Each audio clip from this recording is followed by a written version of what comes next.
Mi nombre es Carlos Guillermo Latorre Franco, nacido en Bogotá el 15 de marzo de 1934.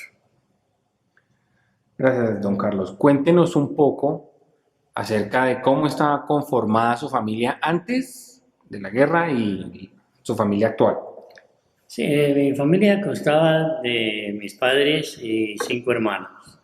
En la actualidad ellos ya fallecieron, pero mis hermanos siguen vivos.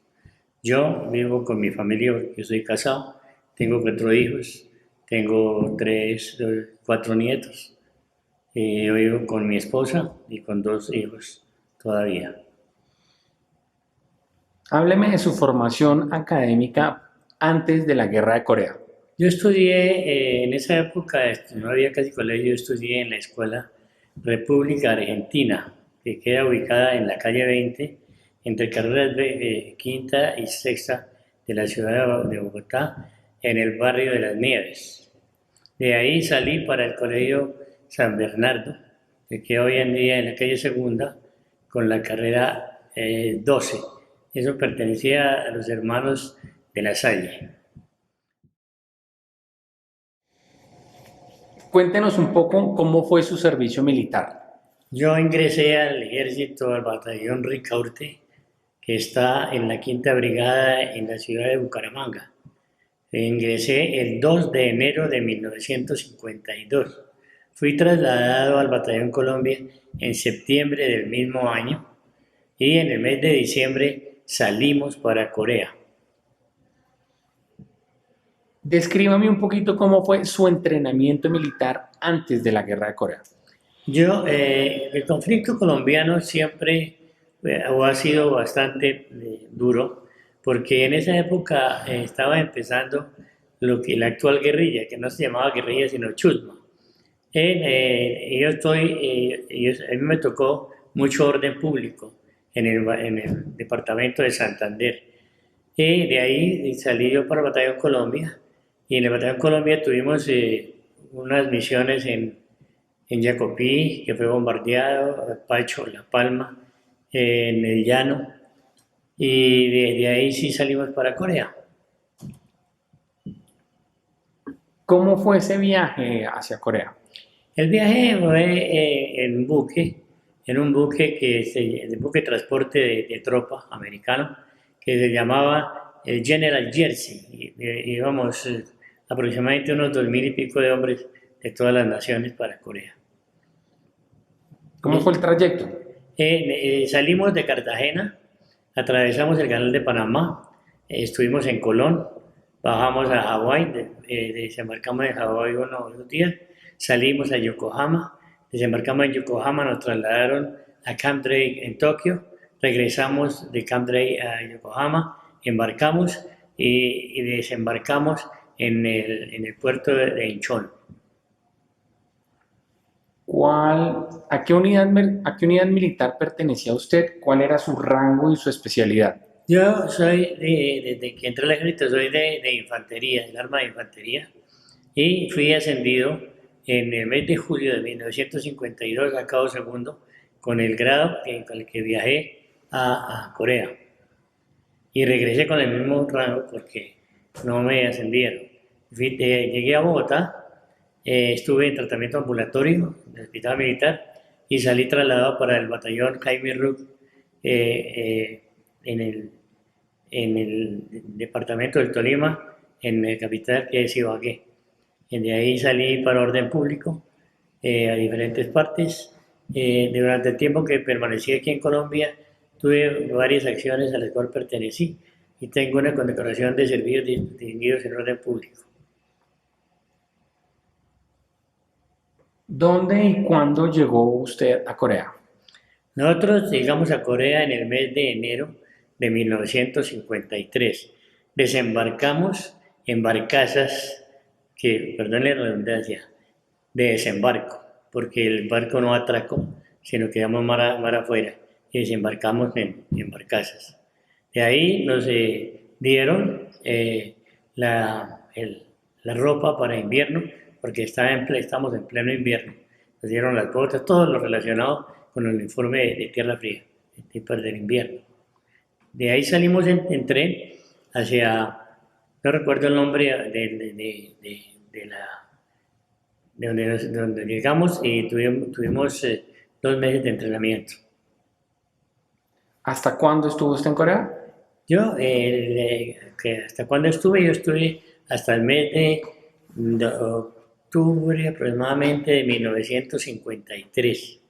Yo fui herido el 23 de marzo de 1953 en el asalto al Old Baldy. Nosotros entramos y combatimos en el Cerro 180, donde le ocasionamos muchas pérdidas al enemigo, y entramos el 13 de marzo de 1953 al Old Baldy, donde nos atacó el ejército chino. ¿Sabía usted algo de la guerra de Corea antes de participar en ella? Lo único que supe yo antes de participar en la guerra fue cuando fui trasladado al Batallón Colombia. ¿Y qué le contaron? No, pues que había una conflagración, no sabíamos más, únicamente tal vez la juventud, el deseo de aventura por la juventud, por el deseo de ir a conocer, en fin, una cantidad de factores que influyen por las locuras de la juventud.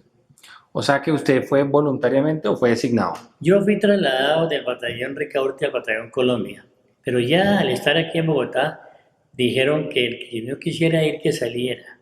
Yo me enrolé directamente voluntario para ir. ¿Y cuál fue la reacción de su familia cuando supieron que usted se iba para la guerra?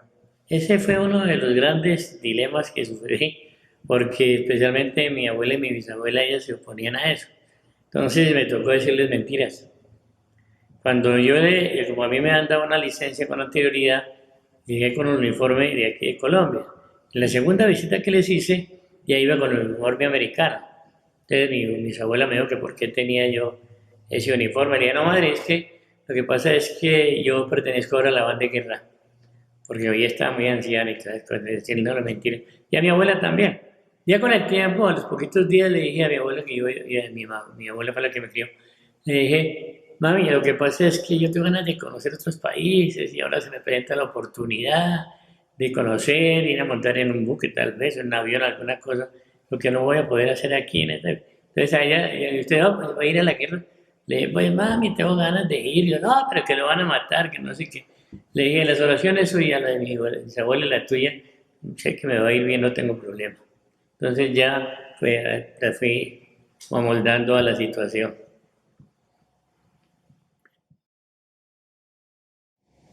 Señor Latorre, cuéntenos por favor, ¿cuál fue su primera impresión cuando usted llegó a Corea? Como es lógico, nosotros no habíamos visto cómo era un combate en una guerra. Lógicamente, el susto fue bastante al momento de que atracó el buque, porque se veían los tiros trazadores y se veían las explosiones de las granadas, de los cañones, digamos, de noche. En fin, fue un poco de nervios porque nosotros no íbamos armados, íbamos sin armamento y pensábamos, nosotros no estamos armados. Ese fue uno de los impactos para mí, ¿no? Que fue bastante delicado porque uno estaba acostumbrado al orden público acá, que sabía uno que tenía allá el enemigo aquí, que no sabía uno en cualquier momento, en cambio lo tenía uno al frente. Después salimos en el tren hasta donde nos tocó y ya ahí empezó el entrenamiento en pleno invierno. Ya nos designaron, yo era reemplazante de escuadra, entonces ya tenía un personal a cargo y logré especializarme en armamento, especializarme por ejemplo en la metralladora pesada, liviana, mortero 60, 81, inclusive hice curso de sniper y de lanzallamas, eso es lo que hice. ¿Y al pueblo coreano cómo lo recuerda? ¿Cómo estaban las ciudades? Las ciudades estaban totalmente destruidas. Nosotros teníamos a cargo, el Batallón Colombia tenía a cargo, un personal de prisioneros y de coreanos, que eran los que hacían los arreglos locativos prácticamente, ¿no? De resto, no más porque únicamente que los coreanos nos decían que Colombia no good, taxan Polipali, mucho trabajo y poca comida, ¿no? Porque nosotros nos obligamos a trabajar mucho. No, pero el resto nomás, nos vemos bien atendidos. Yo participé en varias patrullas de escoba, que la patrulla de escoba consiste detrás de las líneas cuando estaba uno en reserva para recoger todo lo que eran coreanos y coreanas que trataban de meterse al campamento. Entonces, las coreanas siempre era un problema con ellas porque ellas querían a todo momento estar pobre. Ellas no tenían ropa especial, aguantaban mucho frío, mucha hambre. Entonces era uno de los problemas que teníamos nosotros, porque según decían que las coreanas, algunas, no todas, tenían enfermedades venéreas y la enfermedad venérea del Asia es bastante delicada. Por eso nos tocaba recoger esa gente. ¿Recuerda usted los lugares en los que estuvo mencionado con el Batallón Colombia? Estuve en Port Chop, después del Old Baldy, en el Cerro 180 Port Chop, Indian G,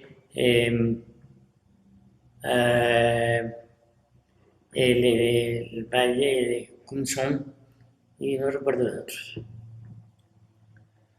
Descríbame, por favor, cómo eran las condiciones de vida durante la guerra, la comida, el vestuario, la dormida, el tiempo libre. Nosotros en invierno utilizamos lo que nos daba el ejército americano, que era ropa especial para el invierno. Por ejemplo, usábamos medias de lana, dos pares de medias de lana, unas puestas y las otras debajo de las axilas, y cada 6 horas teníamos que cambiarlas, porque el sudor se congela. Teníamos botas térmicas, teníamos interiores cortos, interiores largos, de los que se hacen en Boyacá, de lana, que les decíamos punto 50, y la camisa lo mismo, una camisilla tipo esqueleto, encima la camisilla de lana, encima de eso venía una chaqueta de lanilla, encima de eso venía una bufanda y el field jacket con pal jacket y la parca. El pantalón era un pantalón de lanilla, encima del pantalón impermeable y, y la parca en sí, ¿no?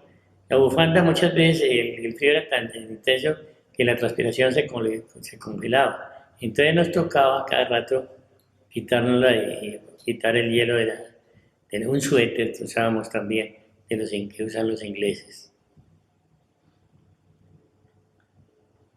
¿Cómo eran las relaciones suyas con las demás tropas extranjeras y con los soldados coreanos? Nosotros no tuvimos ningún problema con las tropas vecinas. Nosotros pertenecíamos al ejército de los Estados Unidos y el nombre del batallón Colombia era Orange, o sea, naranja. Estábamos siempre en medio de 12 compañías americanas, unas etíopes, otra americana, turca, en fin, nunca tuvimos problemas. Nunca tuvimos problemas con ellos. Pero el relacionamiento, ¿se hicieron amigos? ¿Cómo Lo que compartían? pasa, el problema más delicado de nosotros era el idioma, ¿no? Porque nosotros no sabíamos inglés, entonces a señas nos comunicaba. Lo mismo con las coreanas, a señas.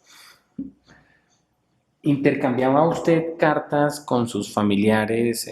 Sí, nosotros cuando estábamos en reserva, escribíamos a la carta a mi mamá, a mi papá, a mis hermanos, a mi novia que tenía, y el deseo de uno era que llegara pronto la contestación, porque eso sí es lógico, ¿no? Uno se siente ya solo. Yo tenía tal vez una costumbre en que le leía mis cartas a los soldados, y yo reunía a todos los soldados y leíamos las cartas en común. Eso es lo que yo hacía con el personal. ¿Y sobre qué escribían ustedes a Colombia y qué les contestaban? No, pues yo escribía pues la falta que le hace uno a la familia, porque ahí es donde uno se da cuenta la falta que hace a la familia. Como segunda medida, el otro problema es que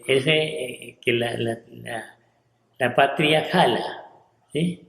La patria jala y entonces uno añora su comida, añora las parrandas, añora los amigos y eso es bastante delicado, de resto no nada más. ¿Cómo transcurría un día normal en retaguardia para usted? Nosotros en reserva estábamos la mayoría de veces en entrenamiento. Nosotros entrenábamos en diferente, inclusive yo hice el curso de sniper un curso de lanzallamas, Bazooka 3.2, 3.5, y fueran las clases que nos daban, inclusive nos dieron unas clases de karate también. Entonces el entrenamiento era continuo, nos dejaban descansar también, pero el entrenamiento era normal. Menciónenos, por favor, cuáles fueron esos momentos más difíciles durante su estadía en Corea.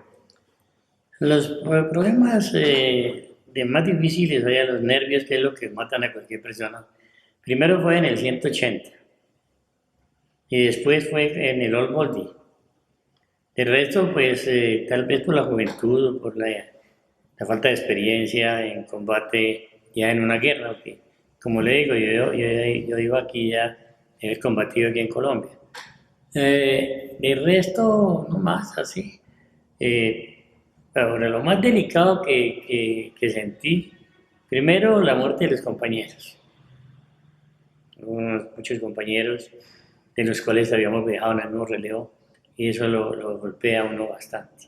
Segundo, que a mí me hirieron, entonces uno piensa que se va a morir. Ese es uno de los problemas. De resto, lo más difícil que viví fue que a mí casi me llevan prisionero. Entonces, y yo le digo a usted una cosa, el miedo es tan común como el de la risa. El que diga que no ha sentido miedo es un mentiroso, que todos somos humanos y sentimos miedo.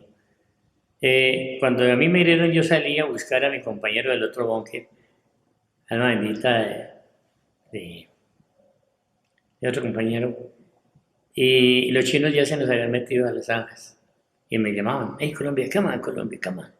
Ellos iban con pitos, con cornetas, tenía, el que me llamaba tenía una bufanda roja, me hacían señas, entonces yo volteé, yo ya había venido, volteé, y, pero por desgracia o por fortuna me enredé en los cables de comunicación y me caí, en el momento ellos me mandaron una granada y estalló la partida era. Y el resto me metí a otro búnker y ya encontré a otros 3 compañeros heridos, una ametralladora 50 que estaba trabada, no podíamos hacer absolutamente nada, porque cuando nosotros nos dieron orden de alistarnos para relevarnos del Old Baldy y estábamos equipados, nosotros estábamos equipados desde las 3 de la tarde en el pelotón mío estábamos listos, desde las 3 de la tarde para salir, ya porque nos estaban relevando, la compañía A la estaban relevando ya. De por ahí tipo 4 de la tarde sentí un ruido y Alma Benita, el soldado que estaba conmigo, me dijo, por favor no se va a salir. No se va a salir del búnker, hermano, porque yo lo conozco a usted, que está muy loco. No se va a salir. Ni no le hice caso, me quité el equipo, me boté por encima de la sala y recuperé una caja, una cajita así, y el paracaídas, propaganda china. Dijo, ahora nos van a volar el búnker, hermano, por culpa suya. Era, no ponga misterio preciso. Se hicieron un tiro de 75 y nos volaron un poco de lejos con arena y todo eso. Por lo mismo coloqué mi equipo y seguimos ahí. Yo me había conseguido un caucho y le había puesto al microteléfono, porque ya uno no se quita el microteléfono del oído. Como a la media hora de estar yo sentado con el micrófono me dijo, oye hermano, déjeme sentar que estoy cansado. Le dije, claro, tome. Me quité el micro, se lo pasé a él y me paré frente a la ametralladora que teníamos. Y él tal vez alcanzó a ponerse el microteléfono cuando cayó una granada, le cayó en las piernas. Esa granada fue la que me hirió a mí. Entonces yo pensé, ¿qué pasaba? Entonces yo llamé a Eduardo Almadita, Eduardo Pulido, que le digo, en el búnker siguiente, le dije, Eduardo, ¿qué pasa, hermano? Digo que asaltaron la compañía. Entonces nosotros volteamos todo el armamento porque nosotros utilizábamos horquetas en las horas del día para disparar a ciertos sitios. Entonces apuntamos hacia a apoyar la compañía y nos metieron por el otro lado. Entonces ya tipo 3 de la mañana yo estaba en el búnker de Eduardo, porque Eduardo ya no estaba ahí.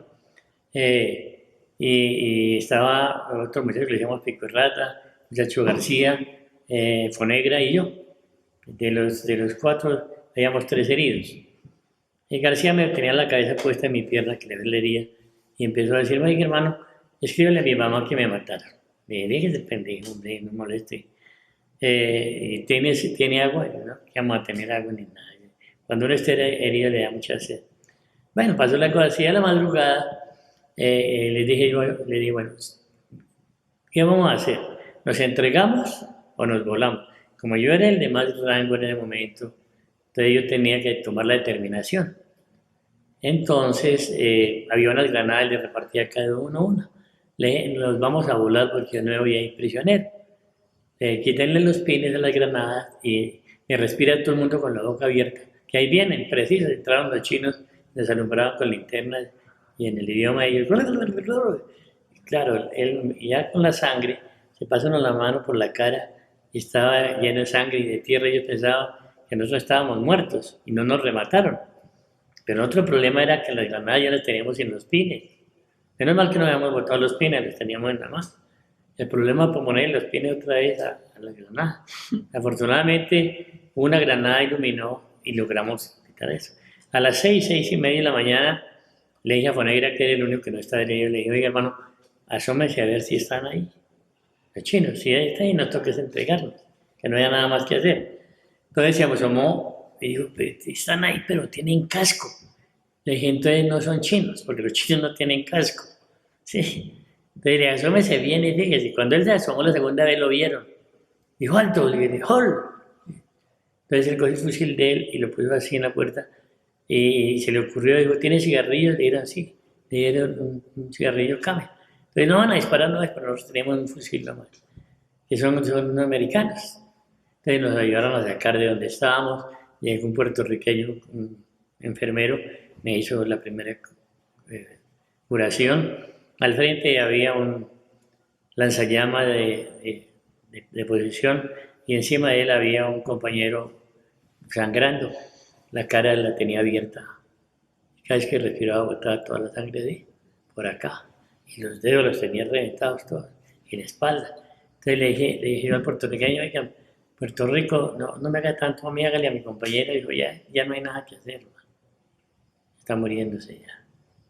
Entonces eso lo impacta a uno, ¿no? Esto, no más. Después salí y empecé a caminar desde las 7 de la mañana hasta la 1 de la tarde, que me recogió un tanque y me trasladó hasta el batallón, donde ya me hicieron una primera curación y eso, y me echaron en ambulancia hasta Saúl, allá al hospital. Duré un mes en el hospital. Y me impresionó y me impactó mucho que nosotros en la compañía de reemplazos, había veces no nos provocaba comernos el pan o una manzana y les tirábamos a los abuelitos que estaban ahí llorando de hambre y los niños también. Entonces ellos se rasgaban con las alambradas a coger el pan o a coger la manzana que les botábamos y la policía militar no nos dejaba. No, Colombia, no nos dejaba. Entonces eso le impacta a uno bastante. Yo soy enemigo de las guerras. Cuénteme por el contrario, entonces, un momento de tranquilidad o de paz en medio de la guerra que usted recuerda. Nosotros estábamos en la línea y a nosotros a veces nos daban cerveza. A los soldados les daban 3 cervezas y a nosotros nos daban una cajita de cerveza. Yo toda la vida he sido a favor de los más desvalidos. Entonces yo reuní mis soldados en la línea, en la hora del día, y nos pusimos a tomar cerveza y teníamos unas vitrolas, por ahí las tengo todavía, de cuerda y le llaman música. Entonces se nos pasaba, alegrábamos el ratico. Pero eso era un momentico, ahí mientras tomaba 2, 3 cervezas y cada uno para su lado. El resto nomás. Y ahora yo no alcancé a ir a ganar, no alcancé a ir a Tokio a descansar. ¿Cuál fue la batalla más peligrosa en la que usted participó? El Nerón Volti. ¿Cómo transcurrió esa batalla? El Nerón Volti porque el teniente, ¿cómo era que se llamaba? Él quedó desaparecido. Bernal. Era un muchacho joven, subteniente. Y un soldado le dijo, oiga, mi teniente, por allá yo vi mover una piedra. Digo, ¿cómo se le ocurre a usted que va a moler una piedra? Eso pesa mucho. Y por ahí se nos metieron los chinos. Porque como ellos habían cogido todos los cerros y los perforaron por debajo, únicamente dejaban los huecos para salir. Y el resto no veíamos nada. Ahora en la noche nos ponían música, nos ponían España Cañí y China no llores. Y nos decían colombianos en español, váyanse, esto no es de ustedes. Mientras usted está aquí combatiendo, su mamá está llorando, o su esposa, o sus hijos lo están esperando. Pura guerra psicológica. ¿Eh? Váyanse, ustedes no tienen nada que ver acá. Sí. ¿Cómo transcurrió esa batalla de Lol Boldi? ¿Cómo la recuerda? ¿Dónde estaba Mire, usted en el momento del ataque? por eso le decía yo anteriormente, estábamos listos para ser relevados. Los que entraban no conocían ni la línea de arrastre, las alas de arrastre, ni los búnkeres, ni nada. Entonces ellos no sabían dónde estaba la munición ni nada. Únicamente las municiones que llevaban en las fornituras, las bandoleras, las cajas de munición para las ametralladoras. Y nosotros estábamos tranquilos esperando el relevo. Pues la culpa fue del comandante del gringo que dio la orden de hacernos el relevo a esa hora. Y el comandante del batallón, el coronel en esa época, Ruiz Novoa, él se opuso a eso, pero eran órdenes superiores, le tocó aceptar. Fue un error del ejército americano. ¿Cuál fue su reacción o la reacción en general del Batallón Colombia al momento de la noticia de la firma del armisticio? Hubo, antes del armisticio, hubo un intento antes de eso, que los chinos incumplieron y por eso volvimos a combatir. En junio, cuando se firmó el armisticio, nosotros estábamos en primera línea, pues yo estaba en primera línea, y fue mucha alegría, porque inmediatamente uno piensa en la casa, en la familia. Al fin voy a volver a ver a los viejos. Y nos salimos encima de las casamatas, o los búnkeres que se llamaban, y nos hacíamos señas con los coreanos. ¡Hey, Colombia! ¡Hey, Chinese, Chinese! Botamos los cascos, todos contentos, tanto ellos como nosotros, porque nos dividía era la tierra de nadie. ¿Sí? Entonces, todos felices, porque estuvimos muy felices. Y ya nosotros viendo el hambre, porque no era como mentira, Corea sufrió mucha hambre, ellos fueron muy pobres. Afortunadamente hoy en día ya es diferente, porque ellos sufrieron mucho a raíz del tiempo que duraron de esclavos de Japón. Entonces eso ha sido muy bueno. Nosotros nos alegramos demasiado, mucho nos alegramos. Y más cuando dijeron que iban a entregar los prisioneros, porque estaban muchos compañeros de nosotros. Cuando ya en Panmunjom se hizo la firma del armisticio y se entregaron tanto los coreanos a Corea del Norte como los colombianos a Corea del Sur y los coreanos del Sur. Fue mucha alegría. ¿Cuántos colombianos prisioneros estaban? ¿Prisioneros? Sí. En este momento no me acuerdo. Pero ¿recuerda alguno? Son 20, 20 y pico, 30 y pico, 27. Sí. ¿Cuál fue el impacto de la guerra de Corea en su vida? Para mí, yo hoy en día no soy partidario de que haya guerras. ¿Por qué? Y no es la primera vez que lo digo en las entrevistas que me hacen. Siempre he dicho lo mismo. El hambre, las enfermedades, la destrucción, la orfandad, la viudez, madres llorando, ciudades arrasadas, campos sin producir. Entonces, para mí no es justo una guerra. Yo creo que todo se puede solucionar eh, dialogando, pero es muy difícil porque muchas veces hoy en día se necesita una guerra por la cantidad de gente que hay en el mundo. Porque hoy llegará el momento en que la tierra no puede producir tanta comida para tanta gente y se van a presentar las guerras por él.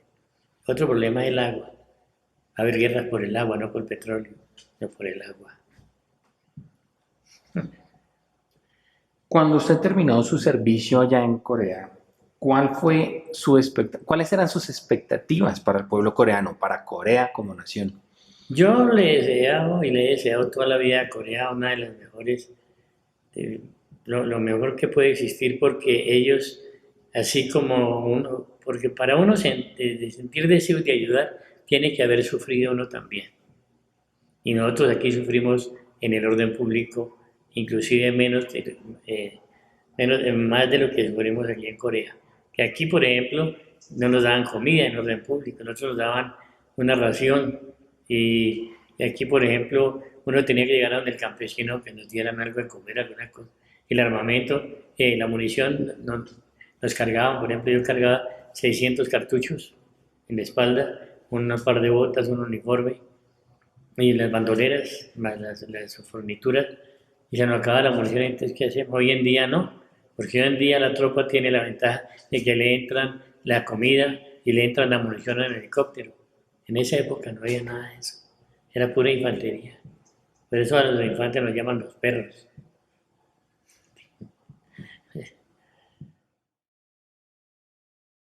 ¿Está usted consciente de los logros a nivel económico, social y político alcanzados por Corea después de la guerra?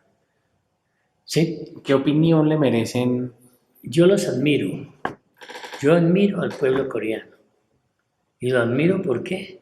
Porque un pueblo, después de haber sufrido tanto como ha sufrido, es pujante y echado para adelante. Y donde están hoy, reconozco que es uno de los mejores países que hay en el mundo para poder estar donde están, que es la tercera potencia mundial industrial del mundo. Yo les admiro a ellos, porque como el ave fénix, de las cenizas salieron, y vea dónde están.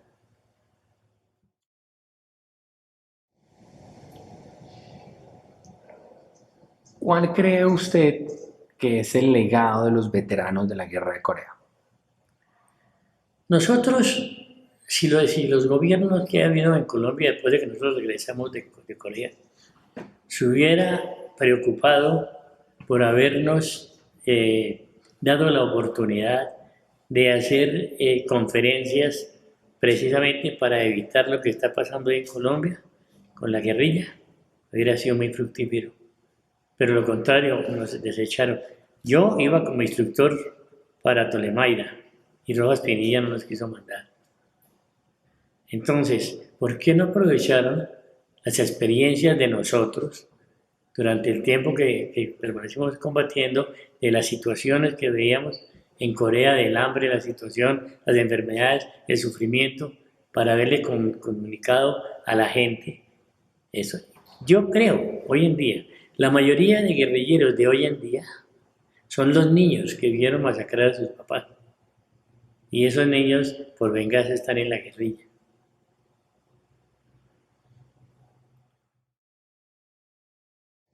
¿Cuál sería el mensaje entonces para las generaciones futuras? Por eso, como le decía anteriormente, yo creo que para evitar las guerras se necesita mucho diálogo y mucho entendimiento. Los países ricos deben ayudar a los pobres, porque el comunismo no entra por la cabeza, sino por el estómago.